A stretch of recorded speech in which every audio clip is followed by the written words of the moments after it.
It is often lamented that the two saddest words in the English language are if only. And within that phrase exists the catalogue of, well, their disappointments, decisions made, decisions not made, paths taken, paths not taken. And it's often uttered in a way that is suggestive of, if we had a Wayback Machine, that we would go back and change these things and undoubtedly change the trajectory of our lives and of those around us. And traders have this as well, not only in a general life sense, but within the sense of how they view their trading, how they view their past decisions. And everyone will be familiar with sort of the thought process of, if only I'd bought more, if only I'd bought less, if only I took my stop there, if only I'd pyramided here. And they're common to traders.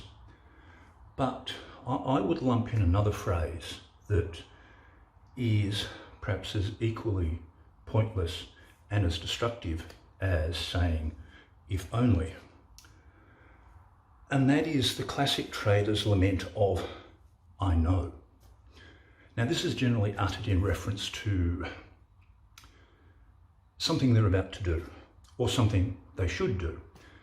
And it's generally along the lines of, I know I should take this position, but there is always a but. Now, the notion of I know presumes that you have some form of precognition, that you know what will happen in the future. Unfortunately, as traders, the future is completely opaque to us. We cannot see the future. I don't really care what you think about psychics, horoscopes, God knows what. It is functionally impossible to predict the future. And even though traders might accept that on an intellectual basis, many don't accept it on an emotional basis. So that when it comes to doing something like pyramiding to a position, they say to themselves, yes, I know I should, but I also know X, as if some form of narrative fallacy has any bearing on what the market will do. Because one of the distressing things about trading is that the market will go in the direction it will go, whether or not you're involved. Your involvement, my involvement, everybody else's involvement is an irrelevancy. Price will go where it wants to go. All the market does to you is say, look, here is an opportunity.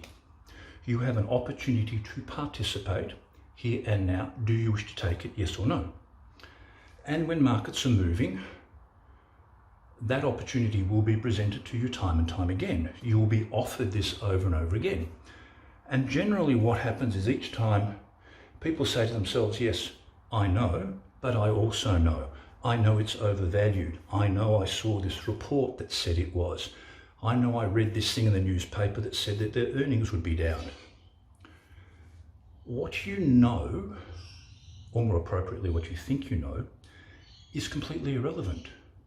Because what goes on inside your head in no way, shape or form affects where price will go. The only decision that you are presented with is to participate or not. Running around that decision saying I know merely only leads to, in the future, a statement where you say to yourself, if only.